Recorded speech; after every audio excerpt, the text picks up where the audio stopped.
You remember exactly where you were standing. You remember the light in the room, the smell of the coffee going cold, the exact words someone said before your world tilted sideways.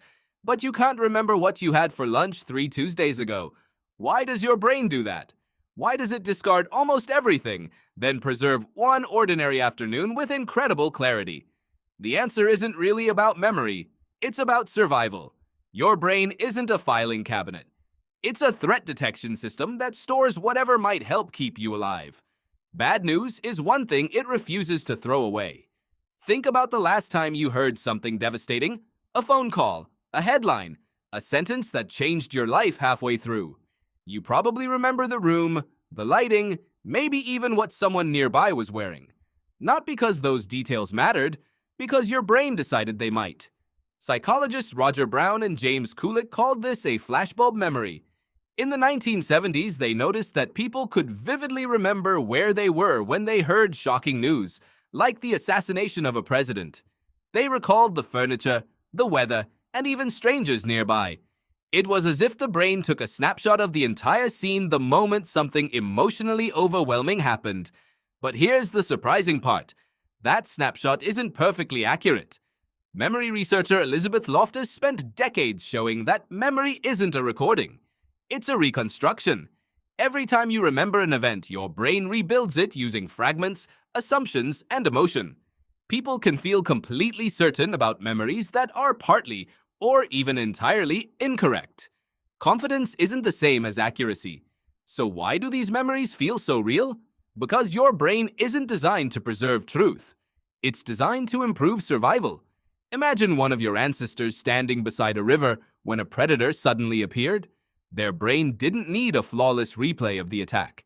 It needed to remember everything surrounding it: the sound of the reeds, the direction of the wind, the color of the water. So if those conditions appeared again, it could react faster. Danger hides inside context.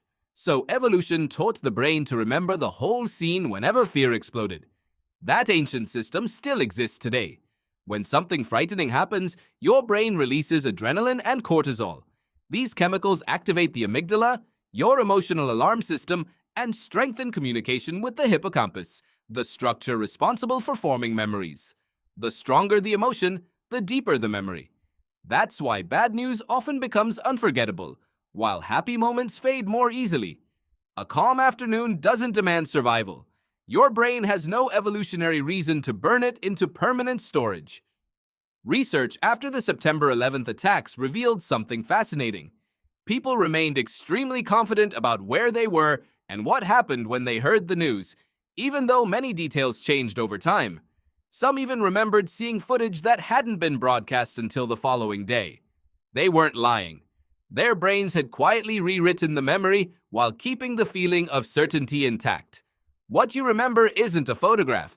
It's a story your brain rebuilds every time you revisit it. That isn't a flaw. It's an ancient survival feature that never adapted to modern life. Today, the threats aren't predators hiding in tall grass.